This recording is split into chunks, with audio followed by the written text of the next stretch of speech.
Make sure. Everywhere. Everywhere all at once. Okay. Are we live, YouTube? Yes, we are. I think we are live. This should switch over any minute. Alright, let's see. Looks like we're live on Twitch. Let's hope Restream is gonna... Yep. It's gonna give us decent stream quality today. Hope the audio is good. Welcome to the stream. Let's see if the chat goes through. 1, 2, it's through. All right, so today is going to be a sort of final prep episode before episode 100, which I'm hoping to do next week. And I finally decided what I'm going to do for number 100. So episode number 100, and I'm gonna put a little caption here. 100. Oh, that's the wrong letter. 100 plan. So for episode 100, I want to do a guided tour of SudokuPad. And the goal is to kind of answer any questions. So I would like to, I'll probably set up a little form for people to post questions and maybe grab them from emails and so on. But I also want to do a little bit of a review of recent features of the last couple of months. But I'm also going to go through settings and kind of go through each setting and explain what everything does.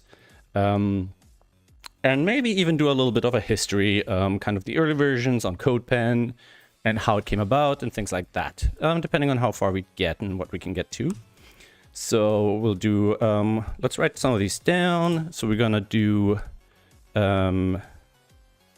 explanation of various settings and features, brief history and introduction, Q&A, and maybe some code anecdotes or code internals, some internal what shall we say? Not exactly revelations, but you know, peek behind the scene. Let's call it the director's cut tour. And we also want to maybe talk about future plans and I don't want to use the word philosophy, but in a way, I kind of do want to talk about the philosophy. So maybe we'll call it the concept behind. And I don't like that concept behind SudokuPad. And that's I think that's already gonna be plenty. And maybe some sort of infrastructure, servers, etc. Right? Sort of why, what, where. My capitalization is all over the place. Guided tour of SudokuPad. Right. So that's kind of the plan for next weekend, and I'll announce a few more things. In the meantime, I also want to push for the next release. So we've done quite a few sort of features. They're not huge, but I think they're interesting and or important. Mostly related to saving and loading the replay, generating the animation, things like that. A couple of sort of weirder ones like the theming from the mobile app. Mostly that I brought that over to make the reverse easier, to make it easier to bring the latest engine into the mobile app. So the less changes there are, the easier it is to do that update. So I'm kind of bringing some of the mobile app only stuff into the main app to make all that process faster and easier. So that would be some planning for the next release.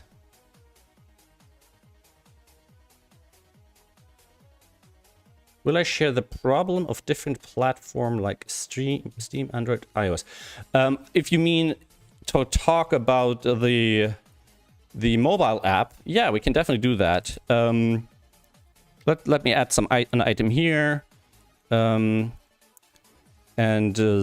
let's see, differences between, so let's see, mobile, I don't even call it the mobile app, right? The web app vs paid app. Yeah, we should kind of talk about that a little bit, why and how and what, and where the differences are. We definitely should make some time for that. And I also want to start introducing some kind of regular features, maybe go through, and I haven't prepared anything for today, which is my mistake, but in the future I want to maybe pick up some emails I get, feedback, and so on, and talk about that a little bit. Kind of do a little bit of like, hey, this is what people are talking about or asking for, and so on, and here's what's going on, and so on and so forth. And the next release basically is going to be probably the current version, you know, so 3, maybe 3 something, maybe v0.3070.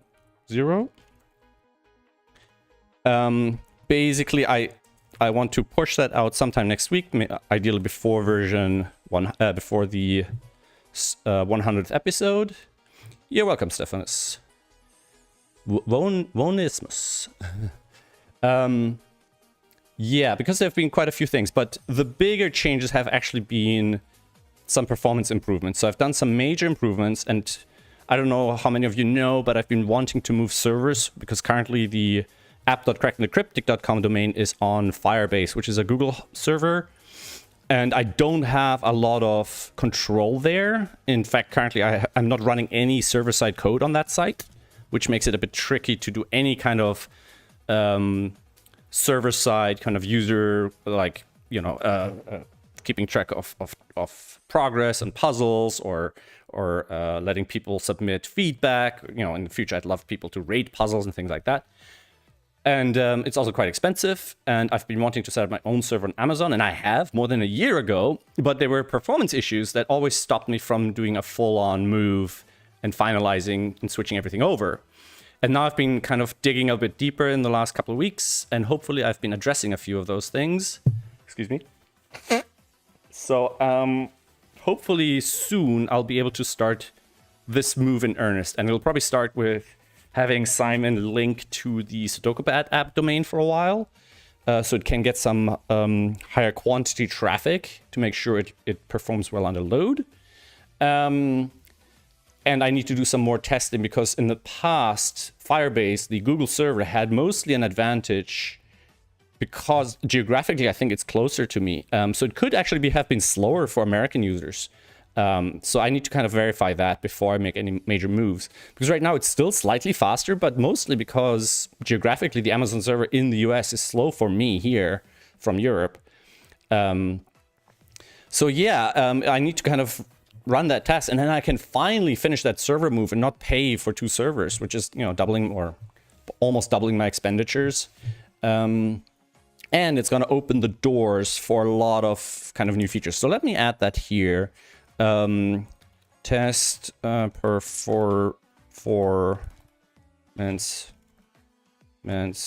from various geographic locations, US/EU/AU maybe, kind of just to get like 3 corners of the planet.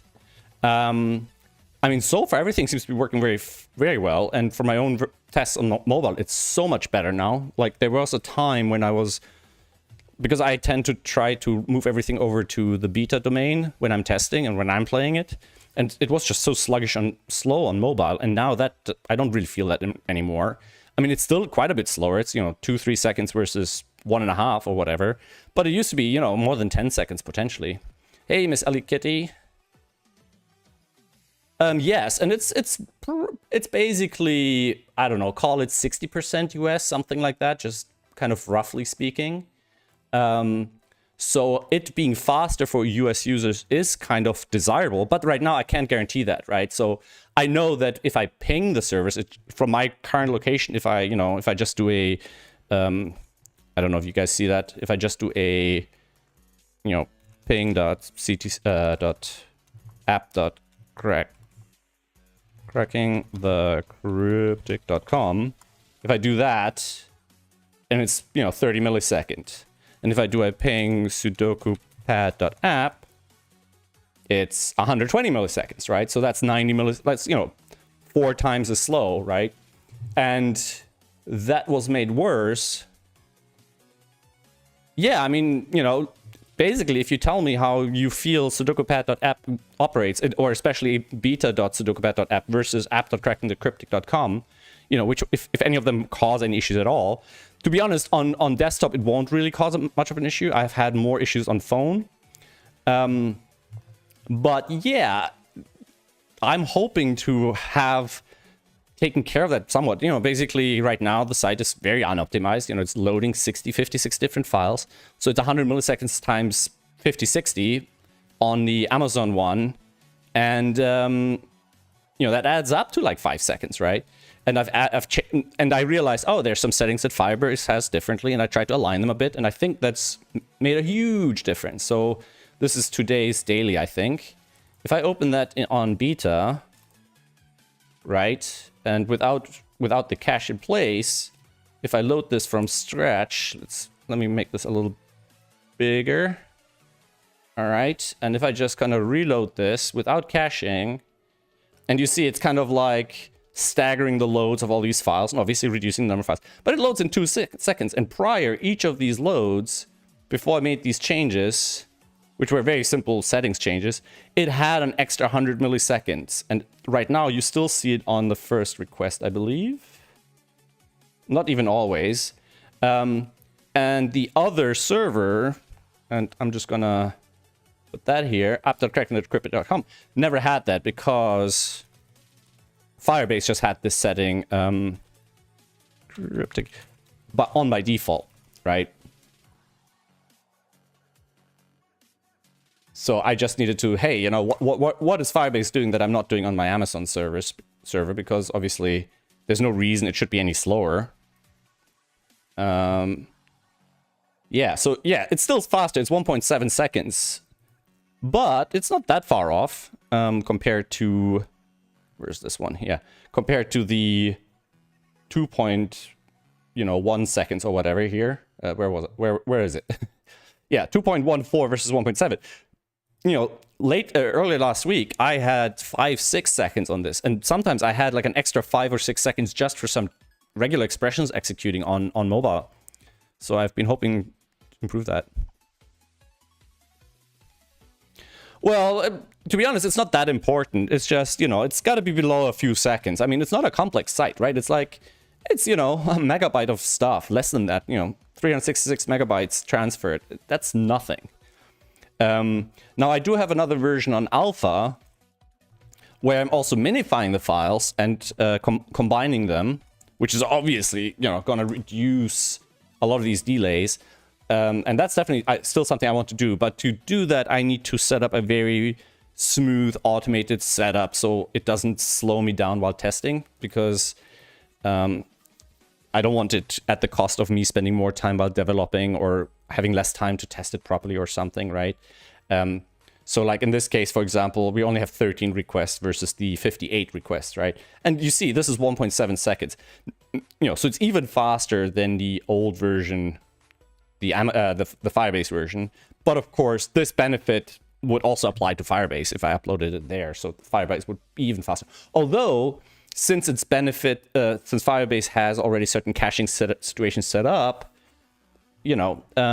the other thing is obviously I don't know if Firebase has some automagic CDN set up.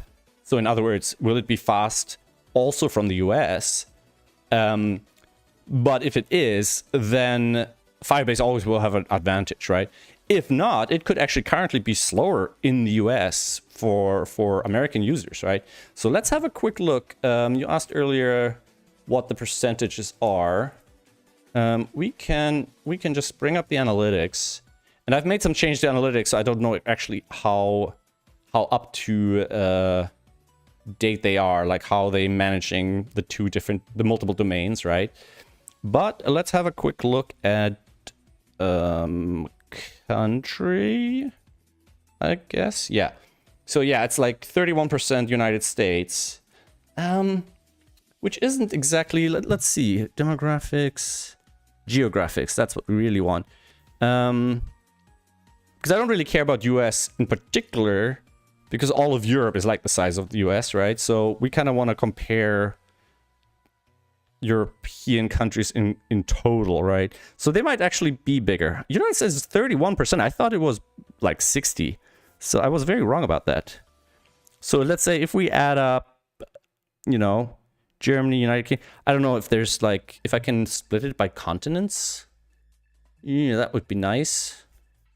Let's have a quick look.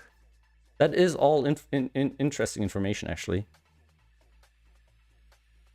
I'm not in the process. I'm not going to learn or spend the time figuring out Azure. So, I mean, AWS is a very generic. It's just a server, so I'm familiar with it.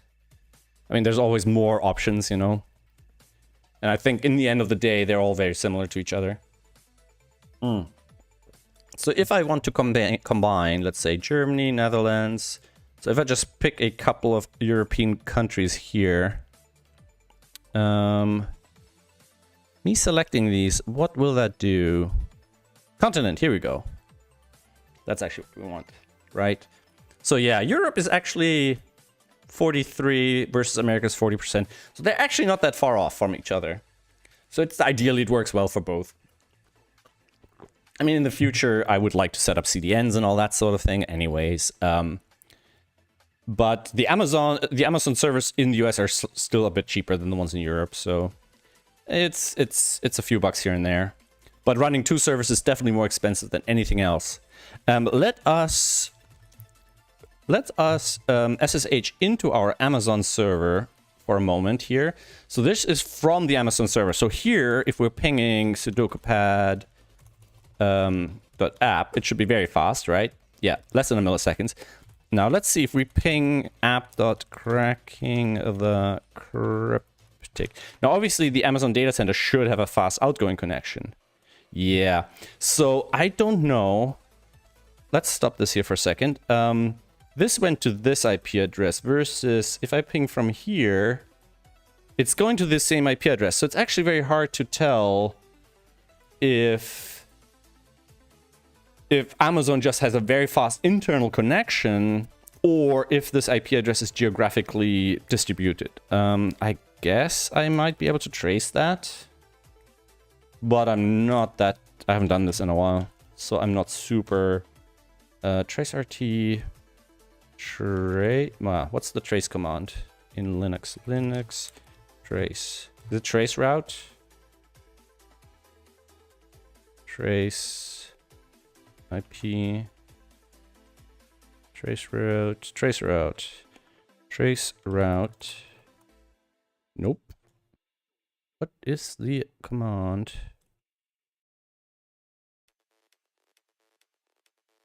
Do I need to install?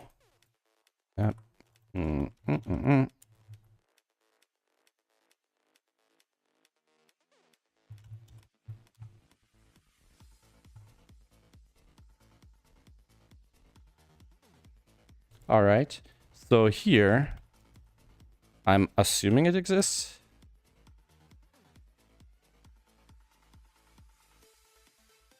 Maybe? Yeah.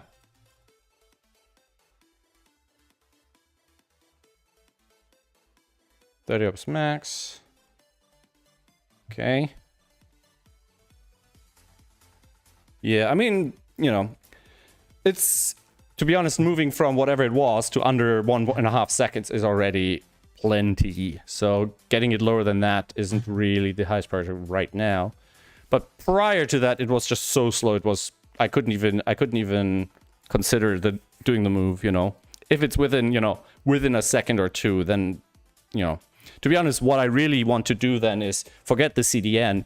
A huge number of our users are second visit, you know, multi-time visitors. So if I can improve caching and even I'd love to have a offline mode, you know, kind of storing stuff in because all the puzzles are if the puzzle is in the URL, in theory, if I can set up the domain routing in the browser properly, people should be able to use it without an internet connection. Yeah, so let's see.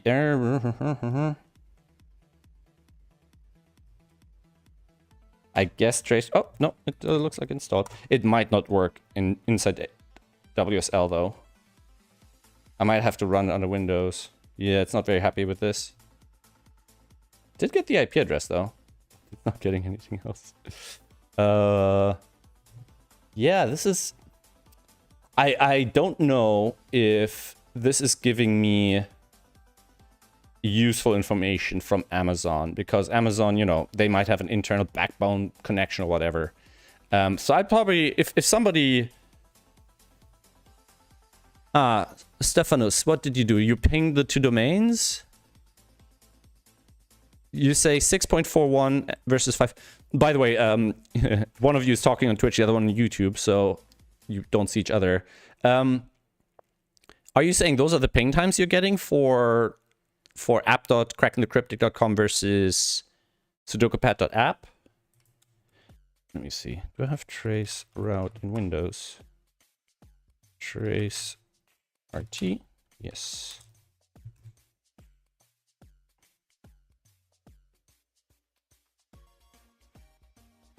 Here, at least we're getting some domain names.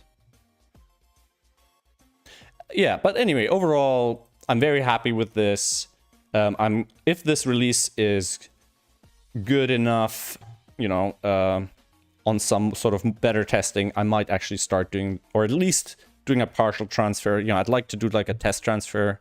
Oh, load time. Yeah, the load times are probably very similar. Now, prior to that, it probably was slower because that 100 millisecond delay was happening on every request. And now it should only happen kind of on the first one, basically because of some of the server header settings and so on. Yeah, so we had this, for example, on every request, and there's like 100 milliseconds, 200 milliseconds, just DNS lookup, which isn't happening on the... it's happening here again. Oh, because this one gets called early. Yeah, but most of them don't have it anymore. Some of them still have it.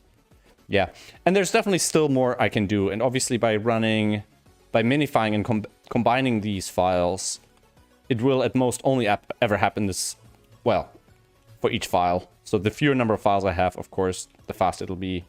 Can you try alpha as well? Stephanus, that would actually be really helpful.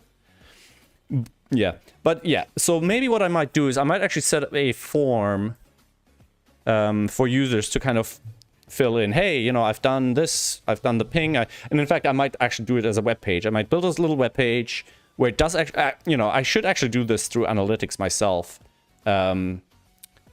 Yeah, I should actually, let me look at that, actually. I should be able, in Google Analytics, to just add an event like, hey, when the puzzle is ready. So add analytics events for puzzle start, replay, load. So I should be able to send extra information with the Google Analytics data. So I can say, hey, you know, because sometimes, for example, the page might load quickly, but it might take a long time for the replay to play, right? So on a very big replay, it can take a couple of seconds.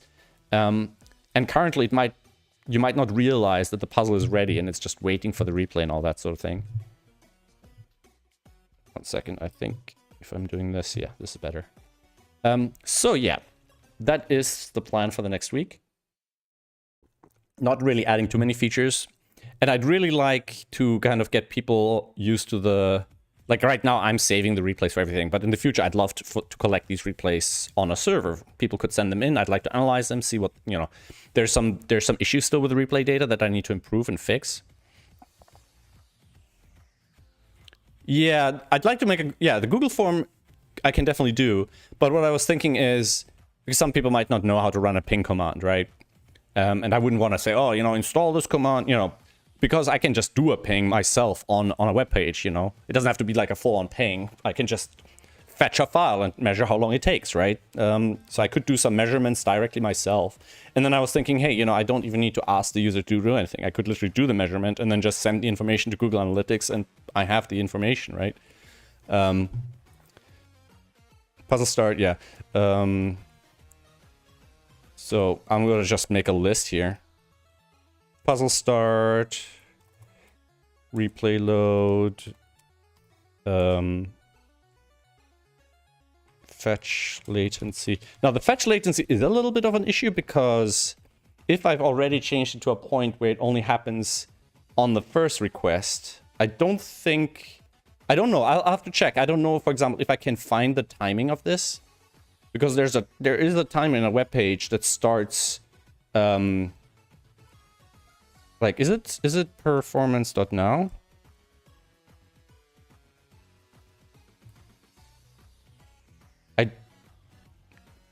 I don't know. Performance.now, because there's a time that's.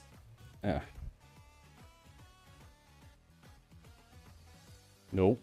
There is a timer on a web page that basically starts when the page is starting at 0. So from that, I should be able to figure out how long the page has been operating. So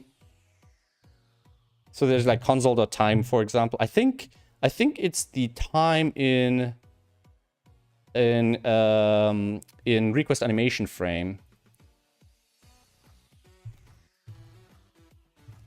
So the question basically is, can I figure out how much time has passed since the user started to load the page, rather than since the page is actually ready? So let's have a quick look. Call. So DOM high-risk timestamps. Noted on return. Until the point we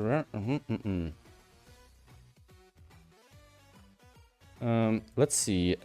Time since web page started to load. So the question is, in other words, if would this timer say 0 on Amazon and on the Google server the same, or would that 130-millisecond latency before the page actually starts loading be included in that time? And could I measure that? Because if I could measure it, that would be very nice. I'm not going to research that right now. Switch from Twitch. Ah, hey, Michael, thanks. Yeah. So these are the things I want to do in the next week. So that's going to be quite a bit. There's also, and I think I'm going to start trying to kind of structure the kind of work I do. So let's say if I could get into rhythm of doing a new release every other week, and then every other release would be a feature release and a performance release, right? Because there's so much performance stuff, and not just performance, like just code cleanup, refactoring, and things like that, just general improvements that make the other stuff easier to do. Because I'm realizing there's so much stuff that I'm holding off on, because I'm always saying, before I do that, I should really do this other thing and clean it up, because otherwise it'll be a huge mess, or it'll be too difficult or whatever. And then I don't do the other thing because the other thing isn't like adding specific features at that point in time. And it's kind of a chicken and egg problem, right? So I kind of have to force myself to do these sort of things, no matter if, because sometimes you just, like, it's nice to make new features. People like new features, and they don't want me to do work behind the scenes that they might not even realize is happening. Yeah, for example, the file minification stuff, it still needs a bit more work before I can even consider bringing that live, I mean, it seems to work in my quick test here with alpha, but the kind of flow of this actually happening like this, for example, I probably need to break the app into 2 parts. So I have a sort of bootstrap part, like a small package that loads maybe a rough visual layout and some very basic styling, just so there's something on the page right away, ideally part of the index of the HTML file, right? So like right now, for example, the HTML file is this one here, and it's 100 kilobytes. That's not even in JavaScript, right? That's literally just, this file. Why is this 100 kilobytes, right? So it has all this HTML in here that we don't need until the puzzle is ready. So we shouldn't front load it, right? We should load it later and then write it into the thing as the puzzle is getting loaded. So the user shouldn't have to wait for this 100. Wait a second. This file is 17 kilobytes. Why is this initial request 100 kilobytes? It says size 100. Let me. This is not even the script file. Did I change the order here? 444. Did I inline it? No, I did not. I did not inline it. Did I? Or did I? I don't recall doing that. Did I inline the... This looks inlined. Did I inline it? Yeah, I did inline it. Okay, I don't remember this.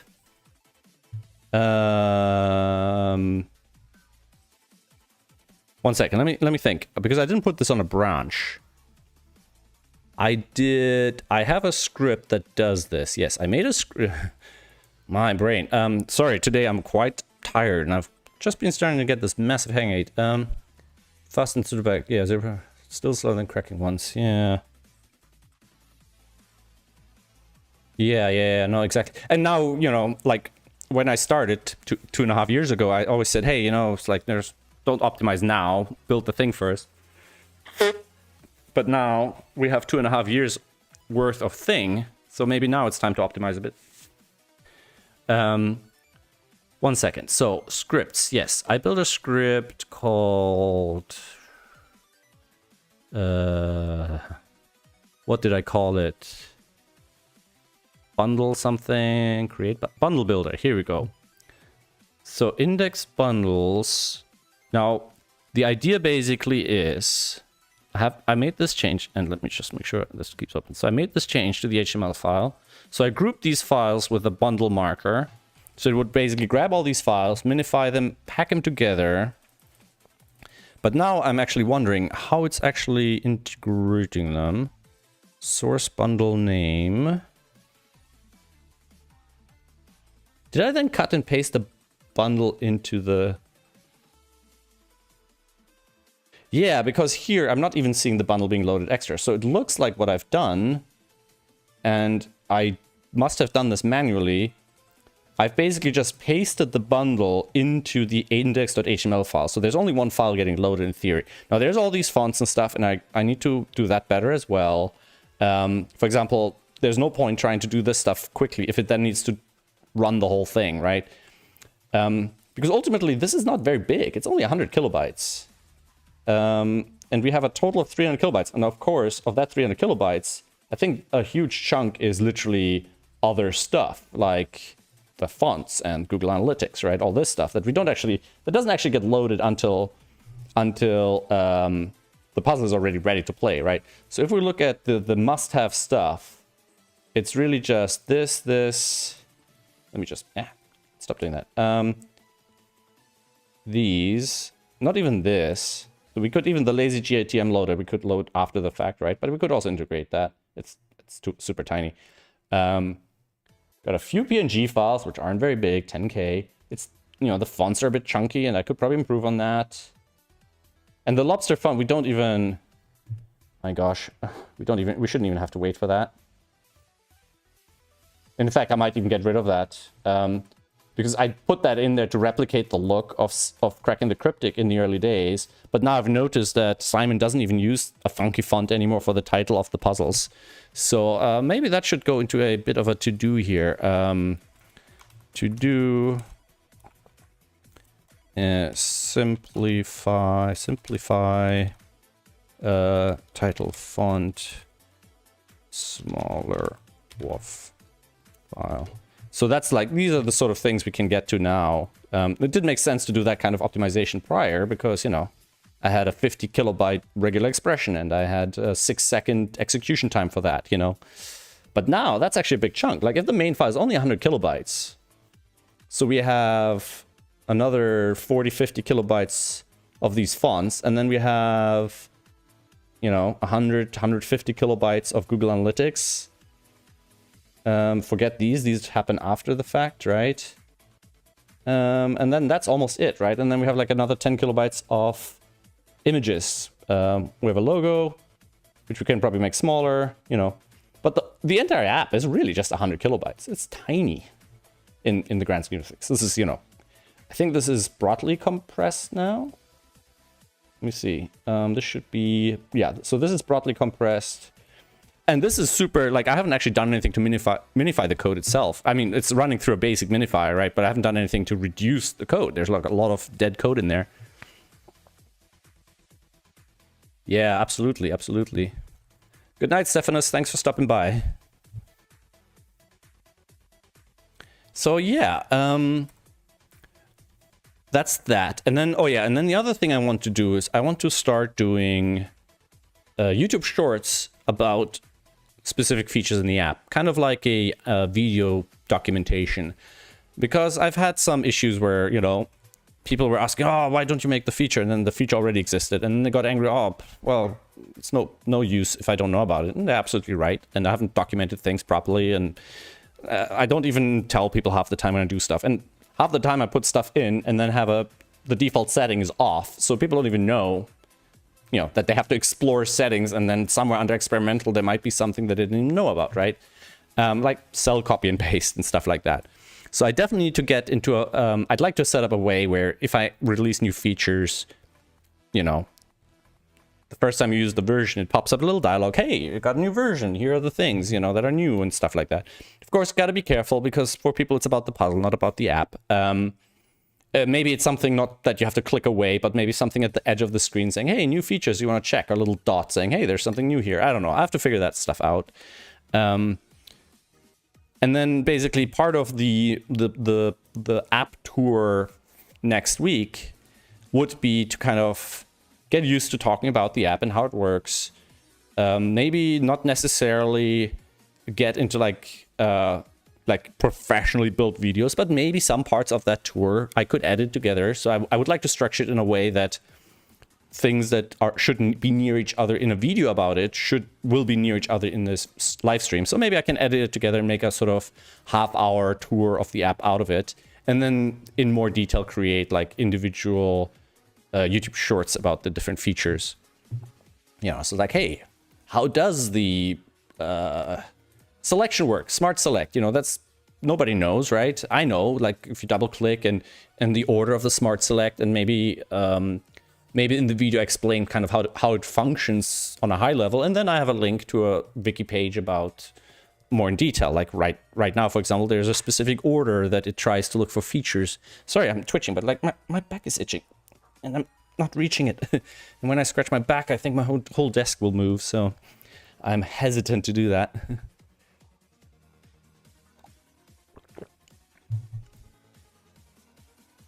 Yeah, that's definitely true. And in my case, for example, I use this as an excuse to kind of relax a bit and not use pre-made stuff and just build everything from scratch, sort of for my own enjoyment. But now, that's obviously not a good idea in the long run. So, for example, the server side, I just rolled everything from scratch, built all the service code. But now I should move at least into using some basic frameworks like Express.js and so on. So I don't have to implement the HTML, the HTTP header parsing myself and figure out which compression I can use and then implement the compression and all this sort of stuff. And, you know, that I can just streamline that or I build a bundling script. But, you know, Webpack exists and maybe nowadays something better exists and all this sort of thing. So I definitely need to work into that direction. So, yeah, let me think what else we're going to do today, because I don't want to just talk about what we're going to do in the future. I actually want to do something. But I don't think I have an actual pending to-do item that I thought to do, and I don't really want to start something from scratch. So if I have something small to do, let me think. There was some fixed puzzle, RC val, multi-line values, clean up web page. The homepage, yeah, that's the other thing. I really need to revisit the homepage, because this was really just a quick thing I put together before I launched the site, sort of for testers.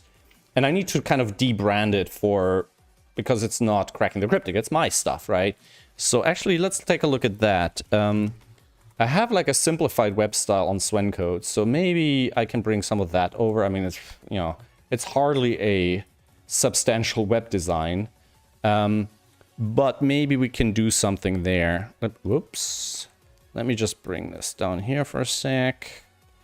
I mean, let's just do that quickly. Just get rid of that graphic. Make sure this was built by me. Change some of the links and so on. Because that's been on my to-do list for a long time. And it's not a fun thing. I don't like building web pages like that. Don't even know what to put on it. So it is going to be a little bit of a toughie for me. But maybe I can just grab something from Sven Codes, bring it over, something like that. Simplify the styles. So for example, first of all, let's just get rid of that big image. Why is there so much? Ah, okay. Why is there so much? Oh yeah, that's all just handwritten links and so on. This hero banner is coming from the style. So if I just do this for a sec here. And if I then go to my Sven Codes hero banner, maybe I can just replace it with something from here. Didn't I have a narrow one? I thought I've done like a strippy one. No. One sec. Did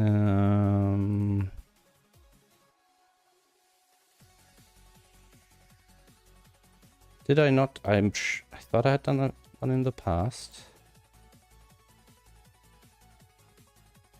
Okay, probably not. All right. Let's just do this quickly. So I'm going to take a version of this image here. And so we have one of these full crop narrow. No, we don't want the narrow or the tight one. We basically want this. And then this one is 1500 by 500. And this is 4060. That's huge. All right. Aspect ratio wise, 1500 by 500. That's 3 to 2, 3 to 1. 3 to 1. All right. Let's see. Let's see. We don't need all that bottom stuff. Probably want the face in there. Something like that. Maybe less. I mean, people found it also a bit creepy that my face is all over the place, so maybe I don't have my face on there. Maybe I just have a giant version of the dog, of Toby. Like the idea of a version number, maybe a changelog. So from the web page, the running changelog, you don't have to figure out the last time the user viewed it. Yeah, exactly. That's kind of the idea, you know, so people don't get spammed with stuff. The thing is, I do a lot of updates, so I wouldn't want to interrupt people who just want to play the puzzle. You know, I'll just say at the bottom, like, little pill popping up, hey, new versions, you want to see some information? 5 seconds later, boom, it's gone, you know. So people can just ignore it without having to worry about it. And then have a checkbox, hey, don't notify me of updated, or don't let me know then there's changes. So if I do something like this, and then make it bigger, and then put that in the header, not that big, like there. Maybe.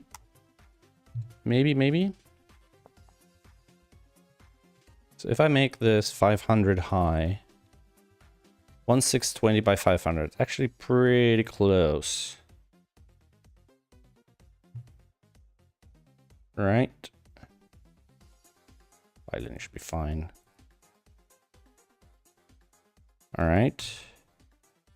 And can I make this reasonably small? Because this really is not an important image, right? So if I export this as a JPEG, and what if I call this Sven Chow hero banner,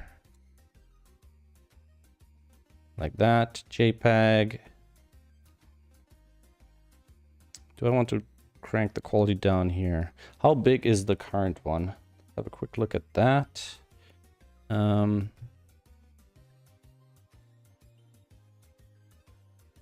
I think it's living over here somewhere. 76. Okay, that's roughly the same size. So 72 is actually perfectly fine here. I don't think I can get it smaller as a PNG. I'd have to bring the quality down a lot. Yeah, no. JPEG doesn't really have to be high quality. It's cartoony graphics, although that's pretty awful. 83. I mean, it's a page that not everybody will be looking at. Let's do a full quality version first, and do a optimizer. To be honest, I remember that is something I really liked using Photoshop for. It had actually a pretty good optimization feature. So I should be able to just do that. Nope. Bring that in here. Sometimes these tools are actually pretty good for certain things. I use them often for GIF compression. Can we go ahead? Nope, no file chosen. That didn't do the trick. Doesn't seem to like it. Let's try it here. Because I think it had, well, JPEG is already lossy, but it had some interesting methods to do certain things with. If I do 40 here or 50 here, or if I do max size 60, automatic, will it try different things for me? I don't know why this doesn't work properly.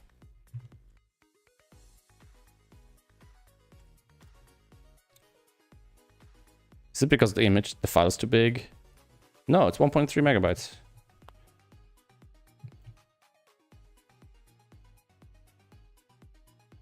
Is it maybe this? All right, last try. So normally this one is pretty good. I use it for GIFs all the time. Oh my god, so many ads. I didn't realize. Holy crap, that's a lot of ads. Is this all just... Holy shit. Is this all just ad stuff? It's still going. Anything but the file that I asked for. Right, no. No good. Alright. What does this guy... What did this do? It doesn't give me any information about what happened to the image. 1.28 megabytes. Okay, but... here we go. 58 kilobytes. Well. Can I just download this one? How's this? It's a little blurry. It's a little blurry. Alright, what if I set this quality to 100 and then max size 75? Because the old one is like 72 or something, so that's not too far off. 70. Alright, what does this look like? It's alright. It's a bit blurry, but you know what? It's not an important image. So, now we have this. Sven Chow Hero banner. Oh, it's a PNG? So wait a second. I assume the site would try all the different ones. Want to compress PNG? Output format auto. If I do JPEG and compress, do I get something different?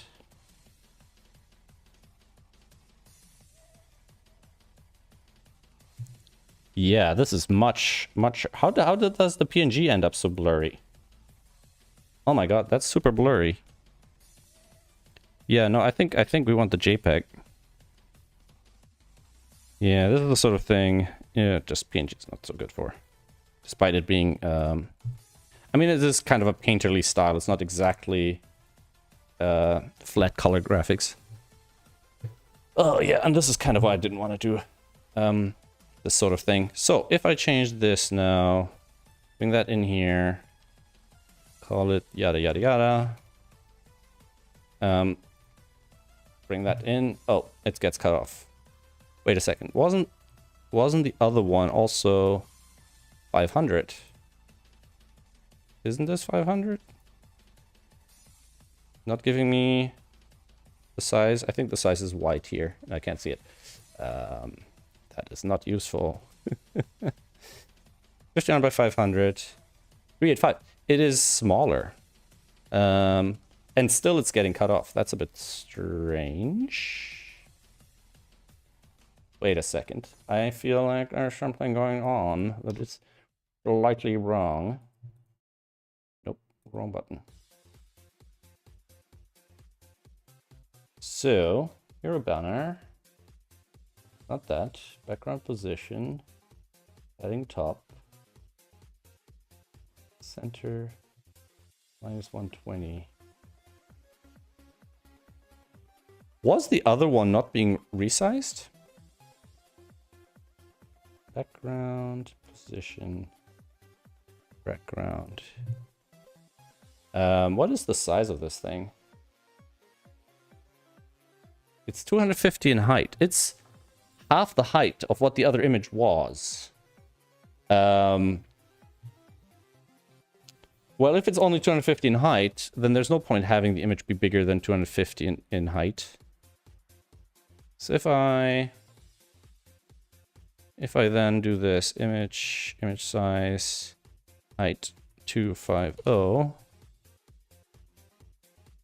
by cubic, and I'll do this. This doesn't look like 250. All right. If I do the JPG myself, and I'll get it down to around 70 or whatever. A little bit more now. It'll probably still be sharper because it's much smaller. So if we do something like this, right? And we'll do that. Sorry, I did not plan on doing this today, actually. But I am kind of brain dead, so I don't actually want to do any real programming today. So I do this. The -120 on the position is not needed now. Adding top, okay. It looks odd because it's not wide enough. What if I cut off more of my self here? So what if we do this? Either I cut off Sven and have my face on there, or to be honest, I don't actually, my face is not what I want to have on there. I want to have Toby on there. I could cut off my giant forehead. I could do something like this, and then it would be wider. If I do something like that, kind of go for the cinematic cut off forehead look. Maybe have a little bit of the Sven on there. If I do this and then resize it to the height of 250 pixels. How's that? Maybe that's better. 70%, 51. Good enough. Good enough. And I'm not going to keep all of these around. So get rid of this. Get rid of that. Rename this. And we might as well, well, I probably shouldn't be running it through here until after we have a final version. But I'm curious actually if this do a lot of reduction. If I do, it's currently what, 51 kilobytes. If I say 40, I mean, I guess it'll just fiddle with it until it's under 40. I guess I could do that myself. Let's see. Hey Shelby, how are you doing? Gotta get rid of that again. That. Oh yeah, that's actually not bad. So if I just do this, center, top, bada bing, bada boom. And then maybe change some of the wording. I mean, the correct and the cryptic stuff I can just get rid of here, right? I mean, there aren't even any links here. So for now, this makes enough sense. I gotta get rid of the icon as well, the fav icon. That's just their logo. It has nothing to do with my app.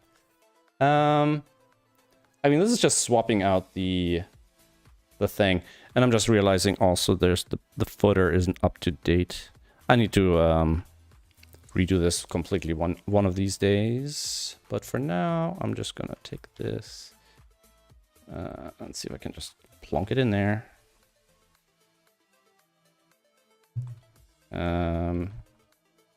Maybe I can just do this.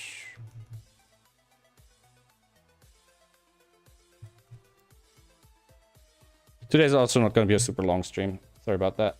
It's been a crazy long day for me. Let's see. Because we were over on the sister island for visits. If I put that... Support me on... You know what? I think I'm replacing too much stuff here. So created by, that's the same. That's just that. And then I actually like to have the icon in there. Right, and if I look at the puzzle... No, yeah, okay, on the puzzle, actually, I don't want the icon because it's just too visual, right? I don't want to distract people from the puzzle. So, that's all we really need to do. Bada bing, bada boom. And I don't know if the text for cracking the cryptic here makes any sense. So I think I'm just going to remove that for now. I can always, like, in the future, I'll do something better here. Yeah, I think that's enough.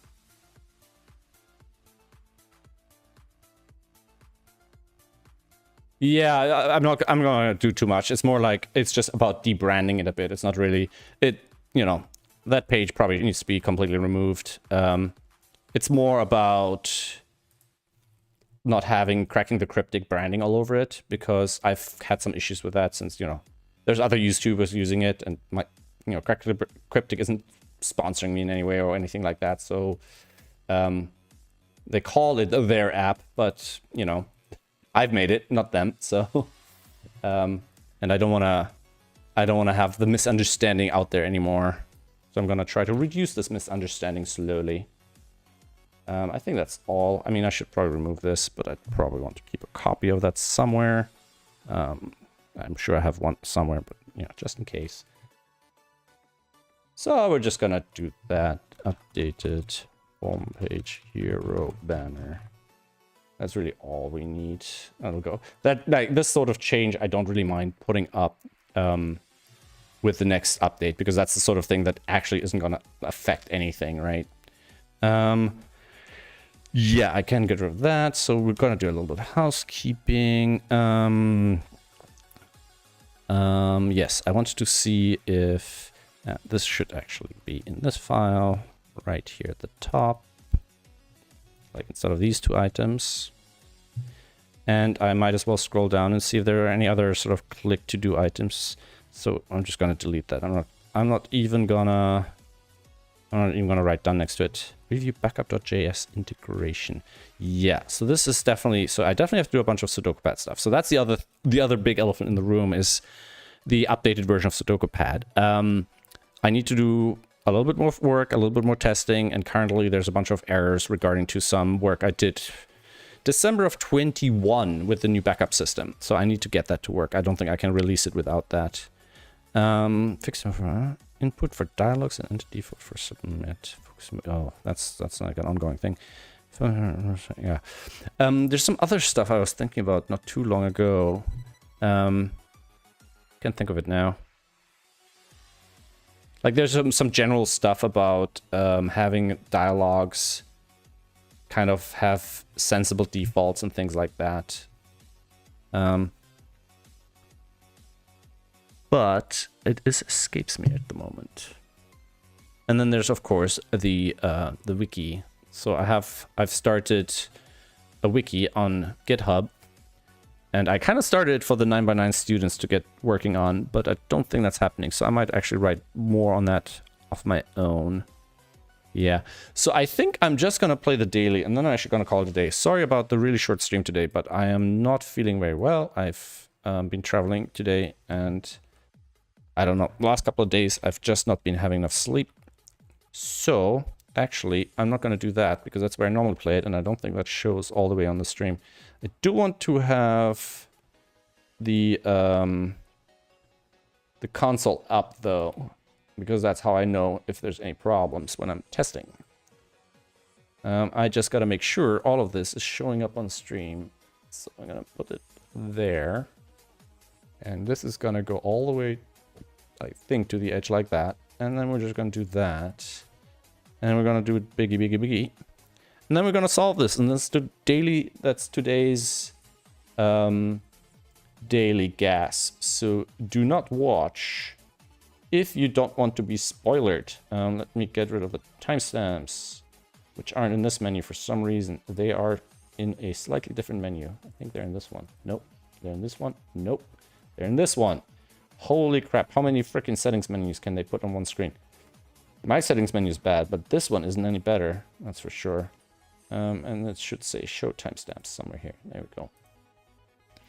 All right. And I spotted this 25 one earlier. Yeah. So, by the way, there's some other stuff I want to do. Additional width and so yeah, there's some other stuff I want to do. I was kind of poking around at that recently when Simon had those couple of cases of not forgetting to switch on the timer. Because I record timing information of the actions as you solve in the puzzle, I figured I could sort of, after the fact, figure out, you know, what the puzzle would be. The problem with that is, like, I could remove all the pauses, basically, but the problem is that, you know, especially a YouTuber might have the puzzle pause for a while before they start it. So it might have to be a bit smarter than that. So I'm going to revisit that in the future, but I'll basically have a tool where, especially, you know, it'll offer you the option, especially when you finish the puzzle while paused, it'll say, hey, you know, do you want to recalculate the timing for the puzzle? And then maybe what I'll do is I'll strip all the time until the first pencil mark is entered or something like that, or I'll strip any large pauses that happen just between selection and such. Obviously, you don't want to, you know, people who spend doing a lot of thinking before they put stuff in, they don't want that time to get lost, you know, and they're the kind of people who might care about the accurate time solving times. But basically, to have a little bit more tools and reveal more of the information that I have about a solve path. And in general, I'd like to have more of that kind of information. Like, for example, I was thinking of maybe doing like a timeline or a graph where it says, hey, here's where you did nothing. Here's where you just did selections. Here's where you entered digits. You know, here's where you did a bunch of undos. And then people might say, oh, I want to cut that out. This is where I walked away and made coffee and I forgot to pause or something like that, you know. Let's just restart this for now. And then I'll put this 1, 2, 3 here and then the 7, 8, 9. I mean, this is a gas, so hopefully I don't get too stuck today. This is a 6, 8, 9 on the 23 cage. There's a 1, 2, 4 on the 7 cage. These are just the cages I recognize and can put it in. Like, I know a 9 can only have digits up to 6, but this cannot be a 1, 2, and 4. And I know that a 9 without a 1 has to have a 2, 3, and a 4. And we cannot have two of those in here. So we know the 9 has to have a 1. And we've got our first couple of digits in, right? Puts a 1 up here, but I'm pretty sure the 20 cage can't have a 1 in it, right? So that puts a 1 here. And this one cannot have a 6 in it because we're missing a 2. So it's 1, 3, 5. And that means on this cage we have a whole bunch of small digits already.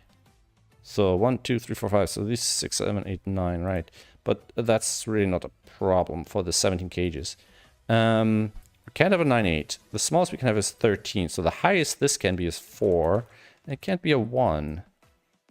So we can't have a 9, 7 in here. 9, 6 needs a 2. 6, 7 would be a 4. 6, 8 would be a 3. We still have a couple of options there. 2, 4 over here. This can have a 4, but not a 2. So no 2s here. No 2 here. So there's 2 here. Could very well be in the 12 cage. But we know the 12 cage doesn't have a 1 in it. So that's kind of interesting, right? Anything else that is obvious right from here? 6, 8, 9, 6, 7. No, not exactly. These are probably larger numbers. These are small. These two cannot be 6, 8, 9. So they can be 4, 5, and 7 only. Right? So it cannot be this one because it needs it needs at least one from 6, 8, 9 in here. So it now has to have an 8 or 9 in here, which has to be here. Whoops, not here. I'm not pressing the right buttons here. 8, 9 here. So that means the 6 is here. Because we have a 6, 8, 9 triple this direction. So this is a 7 now. And then this one with a 7 can't have a 2 in it, a 1. So it's either a 2 or 4. Doesn't have a 3. And then 6 or 8. Doesn't have a 9. Okay, 9 goes here. That's not a 7, but... Oh, we can't have a 4. Well, then that's a 5 and a 7. That's a given, and that's a 9. No 9 here. And that's not a 9. And the 9 goes here. So we have a 9 here now.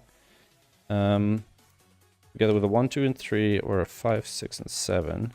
Neither one of those is in here. So we cannot have a 1, 7 actually, because they would have to be in these two. So it's either 2, 6 or 3, 5, and this cannot be 3, 5. So therefore that cannot be 3, 5, and we have a 2, 6 in here. It's, yeah, whoops. These 3 digits. So wheat. All right, 3, 5. That means this is a 3 because the 5 is here, and we're missing 1, 2, and 4. And of 1, 2, and 4, 2 of them have to be in here, which means we cannot have 1, 2 in here, so the 4 is definitely in here. So this has a 4 in it now. And then a 1 and a 2, or a 2. And then this is an 8 or 9. Can't be a 9. So that's an 8, and that's not a 1. Okie dokie. Right, there's a 3 up here. So 1 here, 1 here, 1 here. Got a lot of 1s all over the place. Yeah, 2, 4. That's a 6. It's a 2. And here we're missing 7 and 8. And this 14 cage now has a 7 or an 8 in it. So it's not this one, not this one. First of all, okay, so it can have a 9 in it if it has one of 7 or 8 in it. And it can't be this one. So that's a 7, 8. And then these two are up to 6 without a 1 or a 2. So no 1, no 2. So that's a 3, 4 with a 7 here and an 8 here. Kiddookie. And then this one is a 3. And we're missing 1, 5, and then 2 or 4 to go with this 2 or 4. All right. Makes progress. 1, 2, 4 is gone. 3, 5, 6 goes into these 3. So the 12 has 2 of 3, 5, and 6 in them. So 3 and 5. This is out. And 2, 3, 7. This is out. So it can have the 6 in here because it's missing a 3 or 5. So it is 3, 4, 5. So no 6. Oh, but that doesn't work. Yeah, wait, no. I missed something. 3, 5, 6, and 7, 8, 9. Oh, 1 of 7, 8, 9. Okay, never mind. Never mind. It's not as limited as I thought it would be. So I don't want to pursue that too much further. It's just going to waste our time. 3 goes here. 20. 20 is quite large, and it needs 1 of 7, 8, 9 for sure, and it can't go here. So this is an 8 or 9. So that's our rightmost column. And then it can't have a second one from these 3. So it has to be a 6 and a 5. And then that's a 9. That's a 9 here.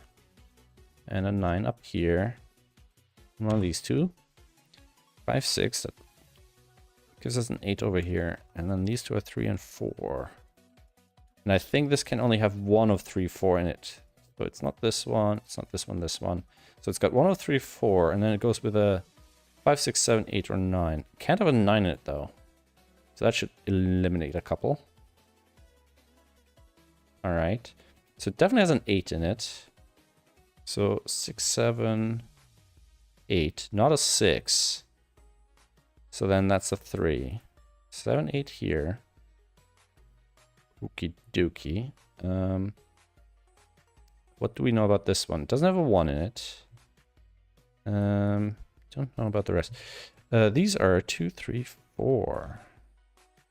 That's a 3 because the 2, 4 is eliminated from down here. Okay, so we now have a 3. And a 2 or 4, and then a 5 or 7 over here. And can't be a 5, so that's a 7. It's a 2. 8, 7. And this is a 6. Not a 7, 6. Oh, 8, 7. And then these are 5, 8, 9. 8 in the middle. All right. So far, so good. Reduce the white space on the right. Yeah, that's a long to-do item. It's basically to rebuild the entire layout system completely. But I've tried it a couple of times, but turns out it's actually a bit trickier than it appears to get it to work. So it's definitely something I want to do. I want to I want to split out the code that calculates the layout from the code that generates the layout. So the idea would be that you can interfere with how the layout is generated. So the idea is you can basically take this and drag it back from side to side and decide how big your controls should be relative to your board.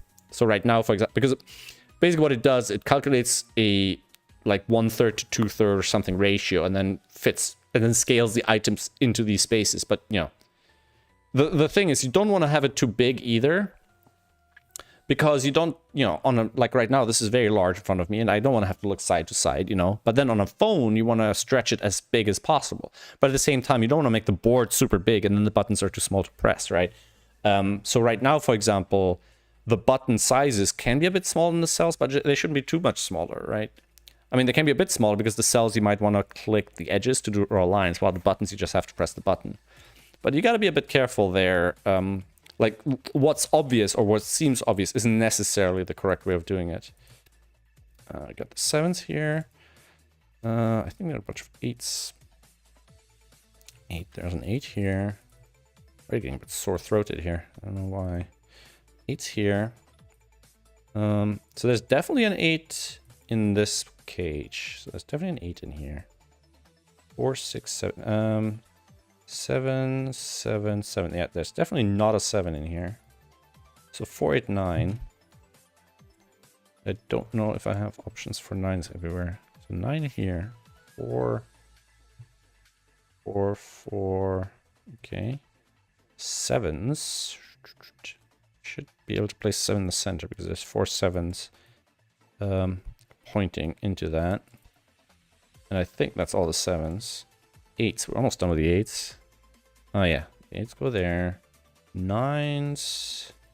Oh, there's 9 here. And a 9 here. And then the 9 here is a bit open still. 6 goes over here, which means there's a 6 here, I believe. And that puts a 6 into the 17 cage. Okay, so that's interesting. Excuse me, my nose is itching. No 1, 2, 3 over here, but we need 1 of 2, 3, 4. No, there's no 7 in here, so there's no 4. And then there could be an 8. What about the 9s? There cannot be a 9 in here. So it's 3, 6, 8. 3, 6, 8. And we know there's no 3 over here because of this 1, 2, 3 cage.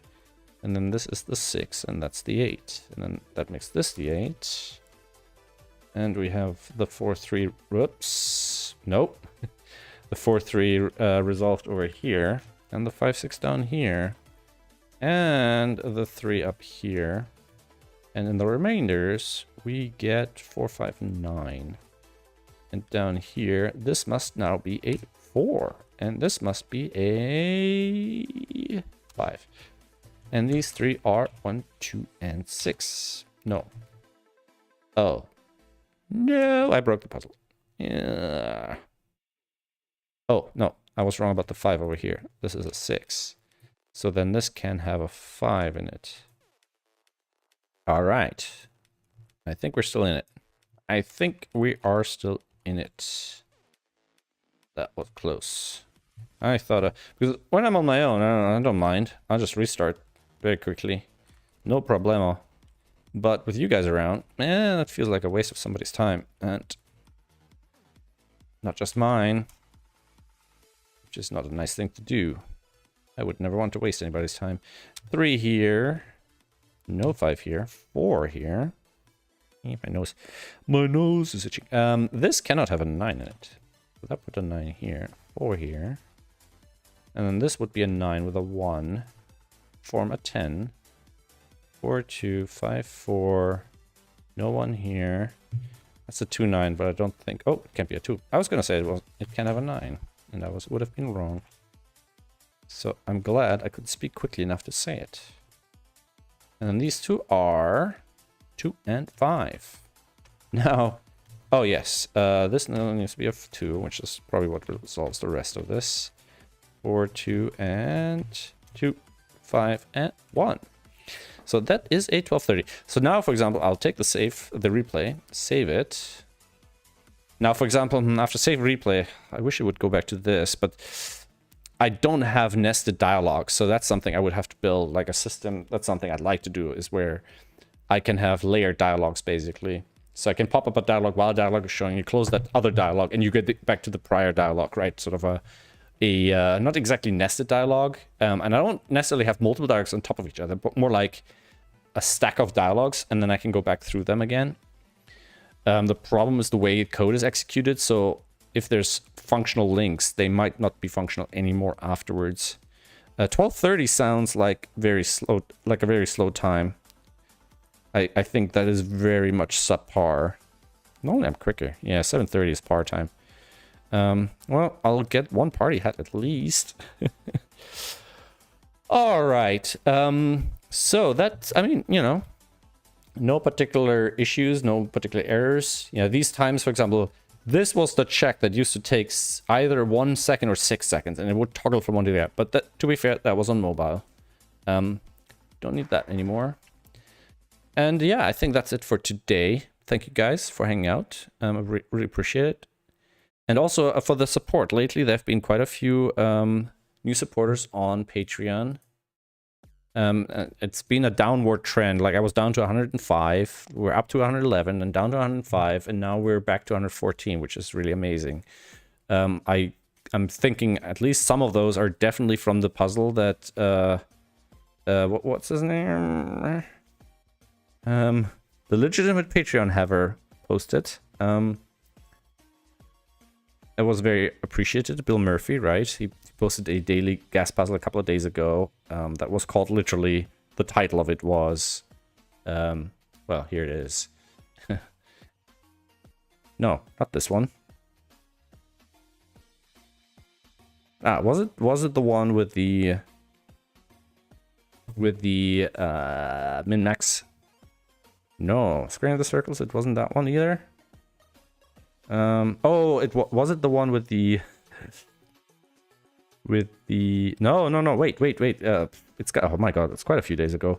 It was the one with the thermos, because he was celebrating my thermal selection code. Yeah, patreon.com/codes, and quite a few of those new patrons came from that, so I really appreciate that, as always. And of course, you guys watching here. I know it might seem simple, but it helps me to kind of stay in a rhythm and not kind of get buried in a hole of too many things to do. It's good to have feedback, and it's good to know that, you know, some people care in getting this stuff done. And I know a lot of people use this tool every day, but it's also a bit isolating because I don't actually talk to those people. I talk to you guys. And I'm pointing this way because that's where the chat is. I know you guys in here. Anyway, thank you very much. I'm going to try to structure next week's stream a little bit more carefully, because I actually want to turn that into a video for the first time. I'm not really very good at making videos. And from then on, I'd like to have a couple of repeated elements in each stream, you know, kind of comment of the day, that sort of thing. And if you have any ideas, let me know. Would appreciate that. Maybe a review of features coming for the upcoming episode. And I'd love to get into a regular release calendar, you know, where people know what's happening. Hey, you know, it's on this Google spreadsheet, you know, next week this thing is coming up. Oh, this thing was moved. Oh, this feature I'm talking about is actually on a thing with a date and a pin and all that sort of thing. All right. In the meantime, thank you very much for watching. Thanks for hanging out. Thanks for supporting me on Patreon for those who are. And thanks for helping with any kind of testing and all that stuff, and any feedback. Always appreciated. Thanks for hanging out. Take care. I hope it was informative.